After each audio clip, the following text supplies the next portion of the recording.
Vamos a abrir nuestras Biblias en esta mañana en un pasaje muy importante que nos habla acerca de esta doctrina en la segunda carta a los Tesalonicenses, capítulo 2. Cuando venimos a la Biblia, recordamos, estamos abordando ni más ni menos la mente de Dios, cuyos pensamientos no son nuestros pensamientos, sus caminos, la forma como Dios actúa, las decisiones que Dios toma, no las toma igual que nosotros.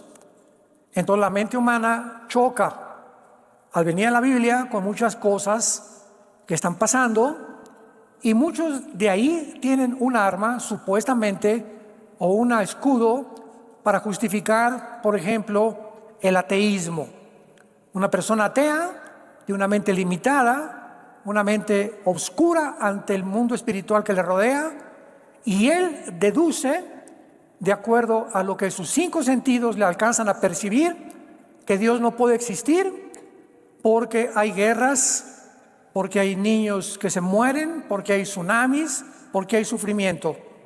Entonces el ateo dice: si yo fuera Dios, no hubiera creado un mundo igual, y por eso no creo en Dios. O sea, ven todo esto como un obstáculo, como un freno, y aquí vemos la imposibilidad teológica y filosófica del ateísmo. Actualmente, pues el ateísmo, ¿verdad?, filosóficamente es insostenible. Esa persona simplemente hay que contestarle: ¿sabes por qué no hay ese mundo como el que tú te estás imaginando? Porque tú no eres Dios. O sea, si yo fuera Dios, ¿verdad? A ver, tú, estoy oyendo que hiciste esto, bájate del cielo y ponte aquí, siéntate en esta silla, y ahora te voy a juzgar. ¿Por qué hiciste esto? Mi mente no lo entiende. ¿Por qué hiciste aquello? A ver, Dios, contéstame. Y nunca va a tener respuestas. Lo chistoso y lo irónico de este pensamiento ateo es que nos preguntan a los cristianos. O sea, nunca le va a preguntar un ateo, ni va a tener un debate con un musulmán, o con un hindú, o con alguien, con un zoroastro, o con un seguidor de Mahatma Gandhi. Siempre los debates son entre cristianos y ateos, o escépticos, ¿verdad?, o personas que dudan acerca de la existencia de Dios, porque ellos nos hacen: a ver, y si Dios es esto. O sea, un ateo una vez me preguntó: a ver, señor Alducci, dígame esto. Y le digo: tú me preguntas esperando que yo te conteste, porque si me consideras una persona que no tiene la capacidad para contestarte, no me preguntaras. Entonces le digo: gracias por darme esta posición en tus pensamientos, de por lo menos aceptarme que puede haber la posibilidad que te puede contestar. Pero esto tú no se lo preguntas a un hindú, ni a un musulmán, ni a otra persona. De una forma chistosa e irónica, vienen con nosotros a que les demos respuesta. Y tratando, como lo hacían con Cristo, de tratar de cacharnos en algún error para poder afianzar o fortalecer su filosofía, su ideología atea. Segunda de Tesalonicenses, capítulo 2. Esta iglesia de Tesalónica, para dar un poco de historia, era una iglesia a la cual el apóstol Pablo le reveló muchísimas cosas de profecía, como el rapto de la iglesia. En su primera carta, capítulo 4, 16 y 17, estamos ahorita en la 4ª parte. Les recomiendo, en YouTube consiguen la primera y la segunda, donde hablo claramente del rapto y las bases del rapto. Ya estamos adelantándonos y profundizándonos más. Entonces, después de que Pablo les explica a los tesalonicenses en la primera carta, capítulo 4, 16 al 17, que va a venir un tiempo cuando millones de personas vamos a desaparecer y que el mundo se va a quedar sorprendido, los muertos que hayan sido muertos antes que nosotros van a resucitar primero, y nosotros, si el rapto viene ahorita o mañana o entre un año, de repente se queda tu ropa tirada en el suelo y se van millones de seres humanos, no que creían en Cristo, porque muchos creen en Cristo. El diablo no es ateo. Dice en Santiago capítulo 2, los demonios tiemblan, creen y tiemblan. No es todos los que crean, yo creo en Cristo, sino los que lo siguen. Qué grande diferencia hay. Los que lo siguen. Y los que lo siguen son transformados interiormente. Entonces, si tú te dices cristiano de hace 2, 3, 4, 5 años, no sé, y tu vida no ha cambiado, si no eres mejor esposo, mejor esposa, mejor padre, eres más honrado, más generoso en la repartición de tus bienes, etcétera, etcétera, si tu vida no ha sido transformada, tu cristianismo es intelectual. Hace algún tiempo, bueno, no tanto tiempo, algunos meses atrás, le preguntaron a un hombre muy famoso, me reservo su nombre, muy famoso, multimillonario, de los más grandes que hay en el mundo ahorita, que si era cristiano. Y él dijo estas palabras: soy cristiano cultural. ¿Qué significa que sea cristiano cultural?, le preguntaron. Dice, bueno, yo creo en la persona de Cristo porque existió, el Cristo histórico. Además, las enseñanzas de Cristo las considero muy sabias. Y creo que el cristianismo ha hecho un impacto muy grande en el mundo. Sin embargo, esta persona no tiene a Cristo dentro de él. No ha nacido de nuevo. No tiene al Espíritu Santo. ¿Por qué? Porque la palabra cristiano, Cristos significa ungido. Apúntalo. Anos significa pequeño. Cristos, anos, pequeño, ungido. ¿Quién es un cristiano? Simplemente una persona que tiene al Espíritu Santo dentro de él. Y lógico, si la tienes, tu vida va a cambiar. Si no ha cambiado, es porque no lo tienes. Tan sencillo como eso. Analiza tu vida antes de decir, soy cristiano. Aquí en 2 Tesalonicenses, la iglesia de Tesalónica se enfrenta con otro problema escatológico o de carácter profético. Creían que ya estaban en la tribulación. No es que nos llegaron cartas y nos dijeron que ya estamos en la tribulación, que ya se rompieron los sellos, etcétera, etcétera, ¿no? Como hay cristianos ahora que me preguntan, ¿es cierto que estamos en el tercer sello? Hermano, ni al primero hemos llegado todavía. Entonces Pablo escribe esta carta y les dice así: pero con respecto a la venida de nuestro Señor Jesucristo y nuestra reunión con Él, aquí está hablando del rapto. Con respecto a la parusia, a la aparición de Cristo, cuando nos reunamos con Él, que ya les expliqué en la antigua carta, en 1 Tesalonicenses capítulo 4, los rogamos, hermanos, por el amor de Dios, lo estoy casi transliterando en lenguaje moderno, les ruego, hermanos, que no se dejen mover fácilmente de vuestra manera de pensar, ni se conturben, no se preocupen ni por espíritu, ni por palabra, ni por carta, como si fuera nuestra, en el sentido que el día del Señor está cerca. En el Antiguo Testamento, el día de Jehová, el día de la ira, el día del Señor, el tiempo de angustia sobre Jacob. En el Nuevo Testamento, el día del Señor se refieren a los 7 años de la tribulación. Todos los términos del Antiguo Testamento, Isaías 13, Isaías 30, Ezequiel, Zacarías, que mencionan, Sofonías, que menciona más de 10 veces el día del Señor, se refieren al futuro que venía sobre la tierra, que está en el libro del Apocalipsis. Entonces llegaron a los tesalonicenses a asustarlos, como nos pasa ahorita en el mundo cristiano. Usted no se imagina la cantidad de correos que nos llegan. Oye, hermano, estamos en el 5º sello, vamos a pasar la tribulación. Alguien me dijo que vamos a pasar la tribulación y que solamente estamos tratando de escaparnos del mundo para justificar que no vamos a pasar la tribulación. Entonces, todas estas cartas fueron escritas, amados santos de Dios, para esclarecer nuestra comprensión espiritual y para entender claramente, con un estudio exegético de la palabra, qué es lo que Dios nos está diciendo. Y es lo que tratamos de hacer con esta serie, El misterioso rapto de la iglesia. Entonces, creían que estaban en la tribulación. Versículo 3. Nadie los engañe en ninguna manera, porque no vendrá ¿qué cosa? La tribulación, los 7 años del día de la ira de Dios. no vendrá sin que antes venga la apostasía y se manifieste el hombre de pecado, el hijo de perdición, cuya identidad es el anticristo. Oigan, tesalonicenses, les dice Pablo, ¿ya vieron al anticristo? No. ¿Ya oyeron que están mandando marcar a la gente? No. Entonces, ¿por qué son tan cabezones de no entender que antes de la tribulación el anticristo tiene que aparecer? Porque en el momento que el anticristo, por otros pasajes, Daniel 9:27, firme un tratado de paz con el pueblo judío, quiere decir que el pueblo judío se va a encontrar en un punto en el mundo muy pronto donde se va a quedar solo. Se va a quedar solo. Desde 1945, después de la Segunda Guerra Mundial, los Estados Unidos de Norteamérica es la única nación. Ha habido otros que han ayudado, han sostenido, han apoyado a Israel.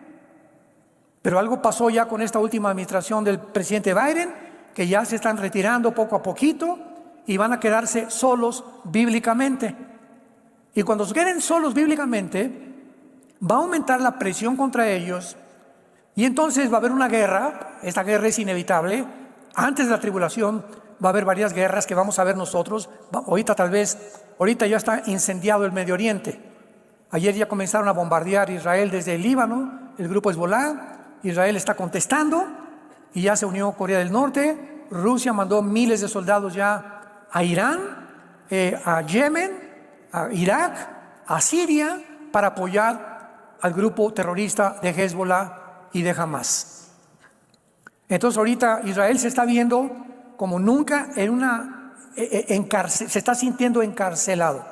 Bueno, para no ser el cuento largo, va a haber el momento en el que esto no lo va a poder aguantar. Entonces los judíos, el gobierno, va a surgir un líder en el mundo que los musulmanes van a creer que es el Mesías. Porque de acuerdo al Islam, al Corán, al grupo de los chiitas, que es una ramificación del Islam, están esperando al Mahdi. La palabra Mahdi, M-A-D de Daniel, H intermedia y latina, Mahdi, apúntalo, significa el guía, el precursor del Mesías o el Mesías en persona. Entonces, de acuerdo a la escatología de los musulmanes del Islam, viene un hombre llamado el Mahdi después de una guerra, porque tiene que haber una guerra sangrienta, que es lo que el grupo ISIS, el grupo terrorista, quería provocar en el Medio Oriente. Y de esa guerra surge el Mahdi.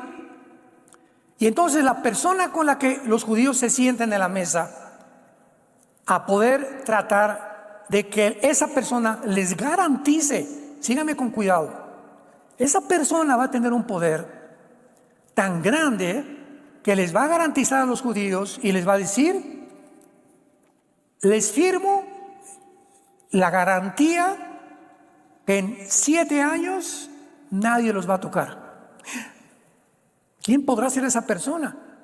Que les diga al Islam, no se acerquen, a los judíos, a los árabes, no se acerquen, nadie más que el Mahdi. Y como para ellos representa el Mesías de ellos, les va a decir, ¿verdad? Los voy a garantizar este año, pero de acuerdo al Islam, hay 2 verdades que la sacó a la luz el terrorista más grande del siglo XX, Yasser Arafat. Yasser Arafat, cuando regresó de Washington, cuando estaba con Yitzhak Rabin y el presidente Clinton en medio, en la Casa Blanca, firmando un tratado de paz, al llegar Yasser Arafat al mundo árabe, les recordó la teología del Islam.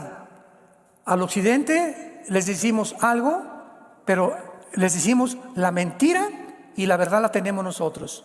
No es cierto que va a haber paz, los tenemos que destruir. Porque en la constitución de Hamas y en la constitución que se formó en el Al-Fatah, la autoridad palestina, está escrito en los artículos, lo pueden ver en Google. Nuestro objetivo es exterminar la nación de Israel. Oye, que los judíos no les quieren dar, ya hemos hablado tanto de esto. que no les quieren dar a los pobres palestinos, están encarcelados, muriéndose de hambre. Mentiras, mentiras, mentiras, mentiras. El diablo es el padre de la mentira. Y estos grupos terroristas tienen que ser mentirosos por naturaleza porque son hijos del diablo. Ustedes son hijos del diablo, les dijo Cristo a los fariseos, y los deseos de su padre queréis hacer. Él ha sido mentiroso desde el principio.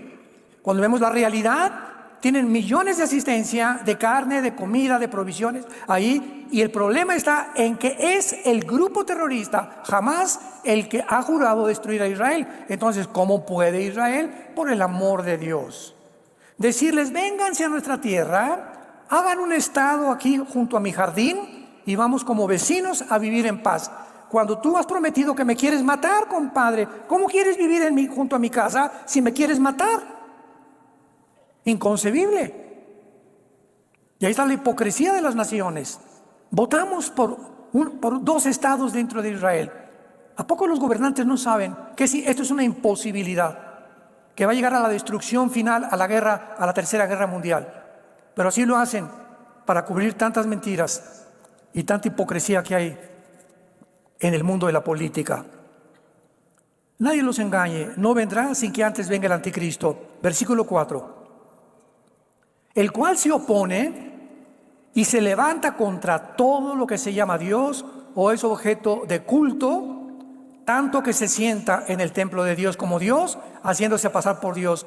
Cuando venga el hombre de pecado, el hijo de perdición, se va a levantar contra todo lo que se llama Dios y se va a sentar en el templo haciéndose pasar por Dios. Esto no ha sucedido, no estamos en la tribulación. ¿Vamos? ¿Qué no se acuerdan, cabezones? Podríamos decir, ¿verdad? ¿Qué no se acuerdan, cabeza de piedra que tienen? Que cuando yo estaba con ustedes todavía les decía esto. En la carta anterior les dijo Pablo, en el arrebatamiento nos vamos a ser sacados del mundo y entonces vendrá la persecución. Y ahora ustedes, les vuelvo a repetir, saben lo que lo detiene. ¿A quién? ¿A quién? Al hombre de pecado, al hombre de perdición, al anticristo. Quiero que sepan que algo está impidiendo que surja el anticristo en el mundo. ¿Quién creen ustedes que es el que lo detiene? Nuestra presencia. Mientras la iglesia esté en el mundo, el anticristo no se puede manifestar. ¿Por qué? Mateo 5, ustedes son la sal de la tierra. ¿Qué es la sal? Impide la corrupción de la carne. Pero si ustedes son la luz del mundo, somos la única luz que hay en el mundo, a través de la Biblia. Nuestra presencia en tu casa, en tu oficina, en tu negocio, en el deporte, donde quiera que tú estés. Si tú eres cristiano, de alguna forma, ya no oyes tantas groserías, testificas a un jugador de fútbol, como dice que Neymar ya se quiere ir de pastor también ahí en la selección de Brasil, etcétera, etcétera, y comienzan a testificar, comienzas a hablar de Cristo a tus hijos, comenzamos a detener de alguna forma que no se desborde la maldad como podría desbordarse cuando ya no haya cristianos. Hace algunos días, un gran politólogo, filósofo, Agustín Laje, lo admiro muchísimo, argentino, sacó un artículo, se los recomiendo, está en YouTube, y dijo lo siguiente: como consecuencia de los Juegos y de la inauguración en Francia de los Juegos Olímpicos, la cristiandad está siendo aplastada. Y si los cristianos no se levantan, serán más aplastados. Yo estoy usando mis palabras, lo dijo de otra forma. En otras palabras, de alguna forma estaba diciendo que hay mucha cobardía en el mundo cristiano. ¿Saben ustedes que el Papa no dijo una palabra en contra? Bueno, sabemos que ni cristiano es, ¿no? Pero ¿qué hay de más de nosotros? Estamos hablando contra esto. La esposa del presidente Biden dijo, es espectacular la inauguración de los Juegos Olímpicos. Nunca había habido tanta asquerosidad, tanta blasfemia, tantos insultos, tantos escupitajos, tanta burla al cristianismo como en los Juegos Olímpicos, en la inauguración. Nunca. Desde el siglo pasado, cuando se inauguró el túnel de Godard, ¿se acuerdan? En Suiza, que es el más grande del mundo, quién sabe cuántos kilómetros tiene de largo, que sacaron bailarinas casi desnudas, con disque ángeles caídos en cuerdas cayendo por toda la tierra, con el presidente de Francia, magistrados, diplomáticos, viendo todo este espectáculo. Desde hace más de 30, 40 años no se había visto algo donde te preguntas, ¿qué tiene que ver el deporte con esto? El deporte, yo llevo a mis hijos porque se enfrentan dos personas con diferentes aptitudes y capacidades para patinar, para el skateboard, para esto, para el otro, para la natación, y queremos ver la forma como se supera la humanidad en el mundo del deporte, que es maravilloso. ¿Qué tiene que ver esta inauguración de atacar una religión? ¿Por qué no atacaron a Mahoma? A eso sí, ¿verdad? Di algo contra Mahoma en Europa y te queman tu casa. Pero contra nosotros pueden decir lo que hasta que no dijeron. Humillaron completamente el cristianismo. Y estamos en las redes tratando de combatir esto. Me entrevistaron hace poco en Enlace, lo pueden encontrar, donde hablo claramente de lo que pasó en los Juegos Olímpicos y que es el síntoma de podredumbre y un síntoma en la condición en la que el mundo en que tú y yo vivimos estamos actualmente percibiendo. Es un síntoma de la realidad de la sociedad del siglo XXI, una sociedad descompuesta completamente. Ustedes saben lo que lo detiene, a fin de que a su debido tiempo se manifieste, o sea, el anticristo. Vamos bien, vamos por orden. Porque ya está en acción, eso sí, antes del anticristo, desde hace muchos años, ya está en acción un misterio, algo que no estaba revelado en el Antiguo Testamento. Ahorita en la tercera conferencia expliqué que por eso se le llama al rapto el misterioso rapto, porque es una verdad, una doctrina que no estaba en el Antiguo Testamento y que se revela al apóstol Pablo. 1 Tesalonicenses 15, 51 al 53. Y aquí les digo un misterio, no todos dormiremos, pero todos seremos transformados. Entonces, un misterio es una verdad no revelada en el Antiguo Testamento. Efesios 3, del 1 al 5. La verdad de la iglesia, otro misterio. La iglesia no existía en el Antiguo Testamento. Era un misterio que un grupo de personas se iban a unir con el Hijo de Dios y formar su cuerpo, que somos nosotros, la iglesia, y Él sería la cabeza de todos nosotros. Esto no estaba en el Antiguo Testamento. Entonces, pero ya está en acción el misterio, apúntalo, la palabra iniquidad. Es la palabra griega anomia, como suena. Con A de Armando, N de Nancy, anomia, como suena. Anomia significa literalmente rebelión. Ir en contra de la ley. Es un rebelde. Pisotear los mandamientos. Y el misterio radica en por qué no lo ha detenido Dios. ¿Por qué Dios no acaba ya con la maldad? ¿Por qué no acaba con todos los del tráfico humano, con todos los pederastas, con todos los transgéneros, con todas las personas, con todos los asaltantes, con todos los secuestradores, con toda la corrupción de la política? ¿Por qué Dios no lo hace? Es un misterio, o sea, ¿por qué nos preguntamos? Pero cuando es un misterio está algo oculto en la mente de Dios. Pero más adelante, cuando seguimos leyendo en el Apocalipsis, descubrimos que lo que tiene Dios oculto, aparentemente nos lo revela en la Biblia más adelante, y en el Apocalipsis nos muestra que aunque creamos que ahorita tú y yo ya queremos que se acabe esto, Dios lo va a hacer en su tiempo, no en el tuyo, ni en tu tiempo, ni en mi tiempo. Él tiene un tiempo, un kairos exacto para hacer y desarrollar su plan de las edades, que verán los 21 juicios que vienen sobre el mundo en el Apocalipsis. Y entonces ahí sí vas a poder, el mundo poder decir, como dicen el canto en Apocalipsis 14, justos y verdaderos son tus caminos, oh Rey de los santos, porque todas las cosas que tú haces son justas. Alguien lee el Apocalipsis, ¿cómo es posible que un Dios pueda mandar demonios y pueda el sol calentar a las personas y quemarlas y pasar esto que está pasando y tinieblas, tsunamis, meteoros que van a caer, cosas que van a suceder en el mundo, porque el mundo se haya podrido?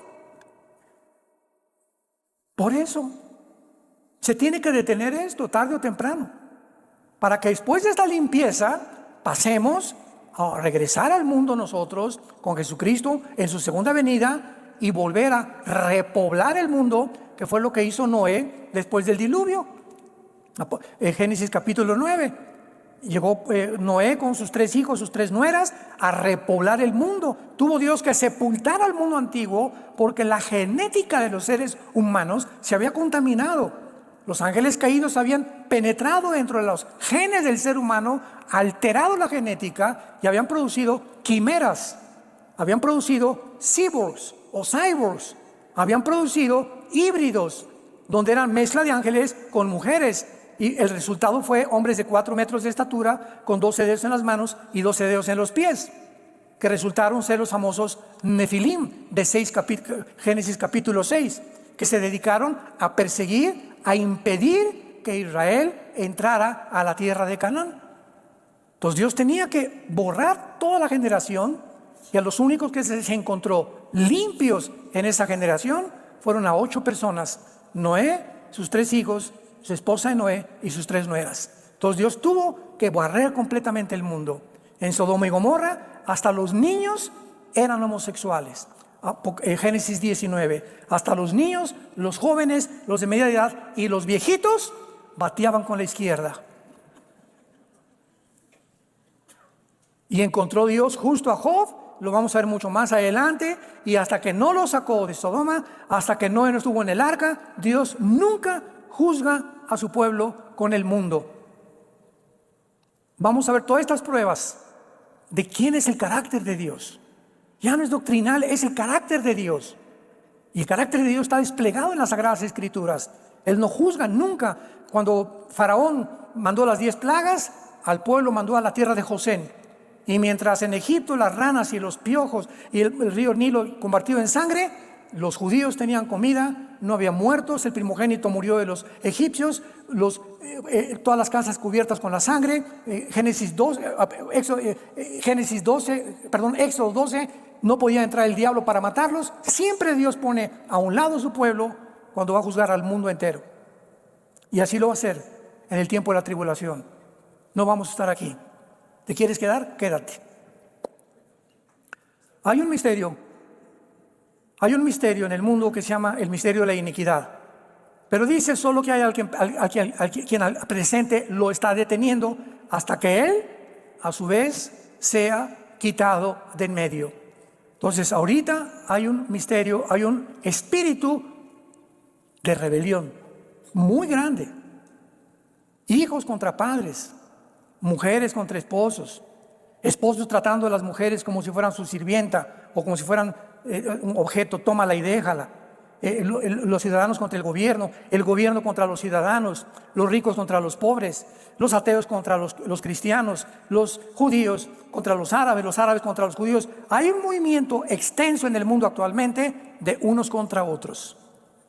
A este movimiento se le llama el wokismo, W-O-K de kilo I-S-M-O, viene de la palabra woke, tan famoso que es ahorita, que no es más que una rama del marxismo.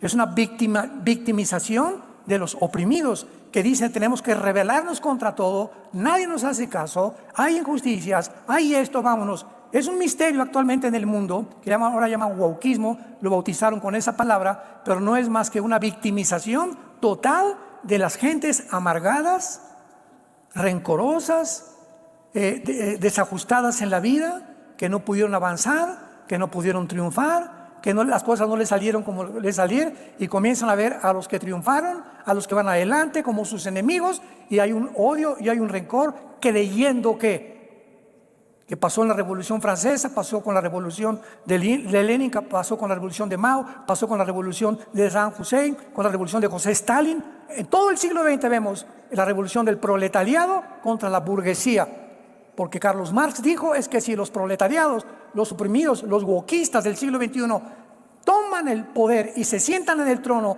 y le quitan el dinero a aquellos, porque ustedes son los que nos han impedido que nosotros podamos ser ricos o poder vivir de una forma equitativa, matemos a esas personas y vamos a repartir el dinero y vendrá la igualdad y la paz en el mundo. Esta mentira tan grande provocó más de 52 millones de personas muertas en el siglo pasado, el comunismo, donde no pudo funcionar. Gracias a Dios que Mikhail Gorbachev, uno de los ministros de Rusia, de la Unión Soviética, 1991, declara públicamente al presidente Ronald Reagan de Estados Unidos: esta idea no funciona. Nuestra Unión Soviética se está desmoronando. Es una ideología falsa. Y entró lo que se acabó la Guerra Fría, y Estados Unidos dijo: no, pues ahora sí, ¿verdad? Si ya los rusos no nos amenazan, y ahora sí la democracia, el capitalismo, etcétera, etcétera. Entramos al siglo XXI y nace Vladimir Putin. No estoy diciendo que es el diablo Vladimir Putin, pero simplemente él quiere regresar a que todo el 30% que perdió la Unión Soviética en la guerra, en la caída del comunismo en 1991, restaure la Unión Soviética y le devuelva la tierra a su país. Pero ahora viene la confrontación, porque Estados Unidos quiere lo mismo, y Rusia quiere lo mismo, e Irán, el patito feo, quiere lo mismo. Y el gordito de Corea del Norte también quiere lo mismo. Y está un pastel en el mundo y todos quieren una rebanada del pastel. Pero antes de que puedan agarrar el pastel, tienen que eliminar a Estados Unidos y a Israel. Porque Israel, en el Medio Oriente, es la única nación democrática, es la única nación con otra cultura, otras tradiciones, de más de 25 millones de árabes que los rodean. Entonces los ven como extraños, como extraterrestres, con otra religión. No pueden soportar que vivan ellos. Su objetivo es eliminarlos. Pero antes tienen que eliminar a Estados Unidos. Entonces hay un movimiento en el mundo moviéndose desde hace mucho tiempo, que está levantando a la gente a la rebelión. Y dice el versículo 8: y entonces, ¿verdad? Cuando se ha quitado, cuando la iglesia sea sacada del mundo, lo que lo detiene, y entonces se manifestará. Aquel inicuo, apunta la palabra inicuo, que es la misma palabra que iniquidad, anomos. Se manifestará aquel rebelde, porque es lo que significa la palabra anomos. Se va a desplegar en el mundo, va a surgir el anticristo, a quien el Señor matará con el espíritu de su boca, destruirá con el resplandor de su venida. Anomos, o rebelde, cuya venida o advenimiento es por obra de Satanás, con gran poder y señales y prodigios mentirosos. O sea, viene un movimiento de mentiras al mundo, que lo estamos viendo en las redes sociales. Hace rato platicábamos los pastores, y me estaba diciendo el pastor César: Armando, no sabes la cantidad de videos donde usan tus prédicas para monetizar. El gospel de evangelio, no sé qué, y me pone mi nombre. Yo ni me meto, ni sé qué es la que se encargue Dios con ellos. Pero cantidad de personas que están usando la Biblia para monetizar, para hacer dinero. Y recuerda, cuando lo veas, tócale a la campanita, para que tengamos seguidores. Jamás hemos hecho nosotros eso. Dios me libre. No te olvides la campanita, ¿eh? Y ahora tenemos 20,000 seguidores. O sea, es un mundo que vivimos tan podrido, que agarran cualquier cosa para poder hacer dinero. O a un amarillismo escatológico impresionante que hay, de atacar a los pastores y otro y el otro, o ya pasó esto en Inglaterra, esto y el otro. Cristianos que se están dedicando a esto, cuando Dios nos llamó a una sola misión: predicar el evangelio y la gracia de Dios. ¿Amén? ¿No parece? Predicar el evangelio de la gracia de Dios. Entonces viene el inicuo, viene el anticristo, completamente poseído por Satanás, por un principiado satánico, y dice el versículo 10: y con todo engaño de iniquidad para los que se pierden, por cuanto no recibieron el amor de la verdad para ser salvos. Escucha esto: si tú no crees la verdad hoy, que Dios te está hablando, si tú no aceptas el evangelio de que Dios te ha perdonado en una cruz y que quiere darte la vida eterna, ¿sabes cuál es tu peligro? Que vas a acabar creyendo cualquier otra cosa. No que hiciste aquel que dijo: yo soy el camino, la verdad y la vida. Vas a acabar siguiendo a Buda, vas a seguir en otra religión, o te vas a volver un ateo, o un amargado, o un rencoroso, simplemente porque no amas la verdad. Para todos aquellos que no quisieron la verdad. Versículo 11 lo agrava más. Por esto Dios, a todas las personas que rechazaron esta verdad, del Evangelio de Cristo. Ahora Dios, escucha esto, no el diablo. Una vez les pregunté a la gente, ¿ustedes creen que Dios puede engañar a alguien? No, ¿cómo? Bueno, la Biblia dice que puede Dios tomar esta decisión cuando alguien le rechaza. A los que le rechazan, Dios les envía un poder engañoso, y esto es un poder demoníaco, donde tu mente es trastornada, donde ya no llegas a saber si eres hombre o si eres mujer, o eres una quimera, o eres un híbrido, o eres un cyborg, o eres una persona que no tienes ya ninguna brújula para seguir en la vida. A lo bueno le llamas malo, a lo malo le llamas bueno. Cuando hay esta clase de pensamientos en una persona, estas personas piensan de esta manera, actúan de esta manera, porque sin que se den cuenta se están deshumanizando. Están dejando de ser humanos. Están descendiendo sin que se den cuenta a un nivel donde son presa y donde Satanás los va a encarcelar. Y esto lo explica Pablo en Romanos capítulo 1, que habiendo conocido a Dios, no le glorificaron como a Dios, profesando ser sabios se hicieron necios. Y dice Pablo más adelante, por eso Dios los entregó. Dios los entregó. ¿Quieres ser homosexual? Ven por favor, hijo, te amo, Dios, yo te quiero ayudar. No quiero seguir así. Dios te dice, muy bien, y te empuja para que toques fondo. ¿No eres un avaro con tu dinero? ¿Quieres hacer rico? Ven, mira, disfruta lo que tienes. No estoy en contra que tengas dinero, que tengas 5 coches, 5 gallos, pero comparte con la obra del Evangelio lo que es conveniente. No quiero todo el pastel. Te empuja a Dios a que te hagas más rico. Y cuando tocaron fondo, Dios les permite que alcancen lo que ellos querían, y cuando tengan lo que tengan, descubren que no van a poder disfrutar lo que querían. Eclesiastés 6, del 1 al 2. Eclesiastés 6, del 1 al 2. He visto un mal debajo del cielo, que hay personas a quien Dios les da riquezas, salud. Dice Salomón, nada les falta de lo que tienen. Pero, viene un pero, Dios no les da el don para disfrutar lo que tienen. Ricos pobres y pobres ricos. ¿Cuántas personas vemos, artistas de cine, políticos por acá y por allá? El dinero, el dinero, el dinero. Y ya que alcanzan y llegan a la cúspide del monte y llegan y tienen lo que quieren, comienzan a descubrir que sin Dios todo se les vuelve como una maldición en sus vidas. Sin esposa, sin hijos, mueren como perros, como animales a los 60, 70 años de edad, o encarcelados o exiliados, etcétera, etcétera, completamente abandonados, sin ningún propósito en la vida, porque lo único que quisieron fue como la parábola de Cristo en Lucas 11, una persona tenía muchos bienes. Ya aumentaron mis regalías en mis libros, ya me aumentaron los intereses de mi banco, ya tengo más negocios, ya tengo más terrenos, esto haré. Voy a juntar todo lo que tengo y lo voy a mandar y lo voy a convertir en oro, porque ahorita ya ni los dólares.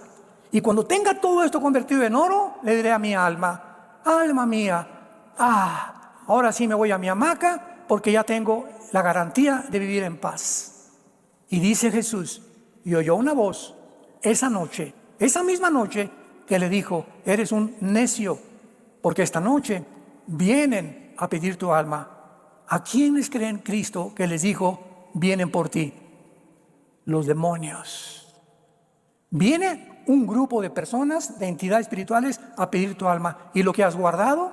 ¿Para quién será? Así es el que es rico para el mundo y no es rico para con Dios.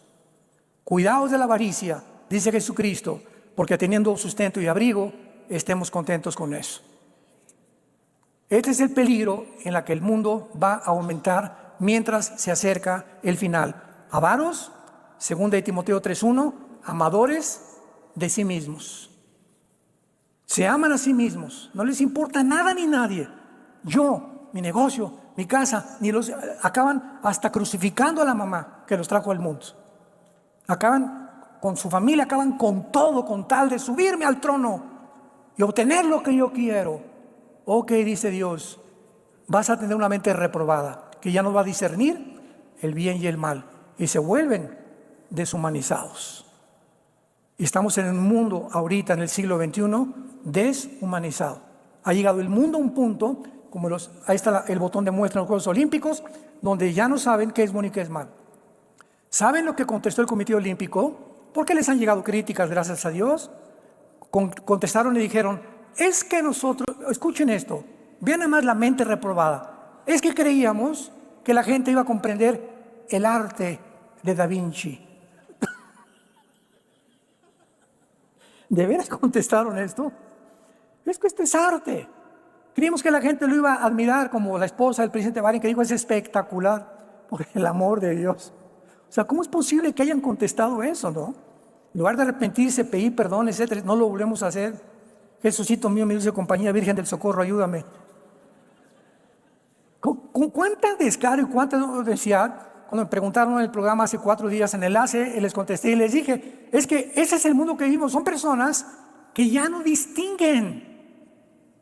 Para ellos no es malo. Ya no pueden ver que eso es malo y que eso es bueno. Y cuando llega a la mente de un ser humano, como los que organizaron este festival, son personas con mentes reprobadas. Y Dios los está exhibiendo para que nosotros veamos el ejemplo a lo que el mundo está llegando. A donde algo así tan horripilante, asqueroso, otras fotos con un muchacho sin los calzones enseñando sus órganos genitales a un niño, y la foto está cuando el niño le está mirando los órganos genitales a este transgénero. ¿Cómo es posible? Ahora, ¿quién creen que está detrás de este movimiento? Satanás, organizando una élite en el mundo para llevarlos a que sea normal, a que el mundo lo vea normal. Y cuando ya la gente como ellos y como la esposa del presidente de Estados Unidos y como mucha gente y muchos políticos lo dicen, no es nada, es normal, es cuando ya dices el mundo está completamente loco. Es un mundo psicopático, un mundo de psicópatas, un mundo de degenerados, deshumanizados ya, que han llegado a tocar el fondo totalmente de sus vidas espirituales. Oremos. Padre, te damos gracias por tu palabra. Oramos como tu cuerpo, como tu iglesia, que nos sigas sosteniendo con tu gracia hasta el final. Yo te pido, Padre, que este pueblo que te está oyendo en este momento persevere en la esperanza a la que nos has llamado hasta el fin, que no desmayemos ni nos desanimemos a la mitad del camino. Hay tantas cosas para desanimarnos, pero para eso nos dejaste al Espíritu Santo y las Sagradas Escrituras, para que en ellas podamos consolarnos, edificarnos, aguardando la bienaventurada esperanza, la manifestación gloriosa de tu Hijo Jesucristo, que no tarda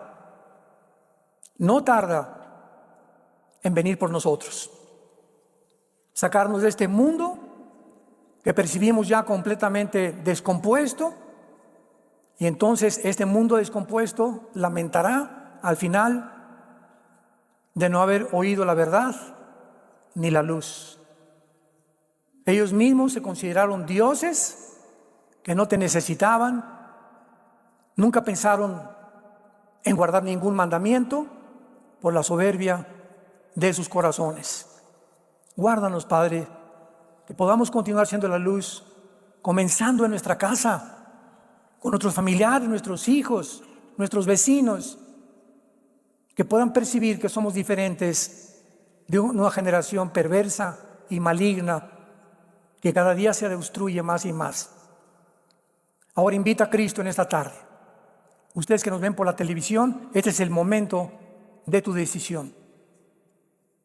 Dios te ha traído en esta hora para que no desprecies ni rechaces la verdad y le aceptes con todo tu corazón en tu vida, diciéndole estas palabras: Señor, te pido perdón por mis pecados. Creo que en esa cruz pagaste por ellos cuando derramaste tu sangre.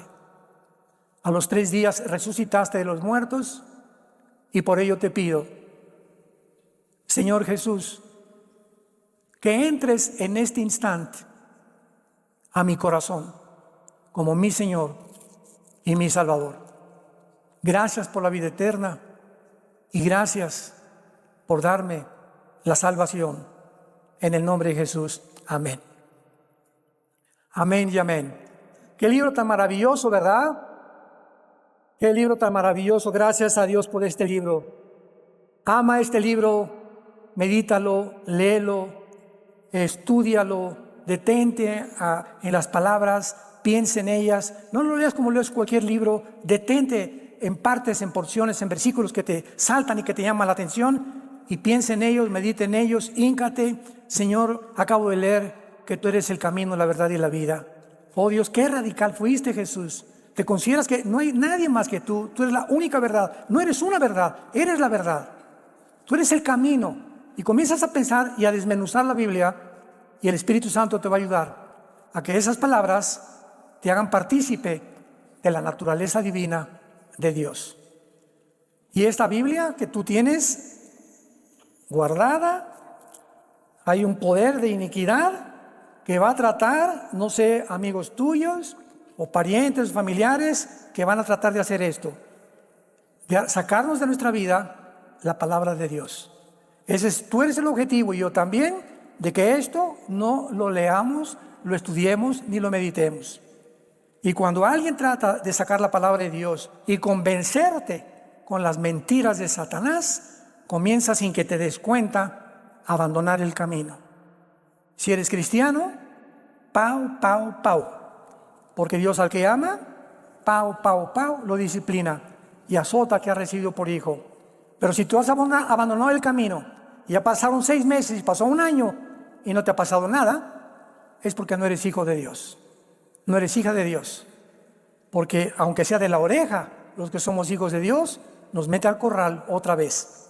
Porque está fuera del corral el mundo lleno de lobos que están atacándonos y buscándonos la forma de desprestigiarnos, perseguir y asesinar la verdad, como lo acabamos de ver en la inauguración de los Juegos Olímpicos. Que Dios los bendiga, que tengan mucha paz.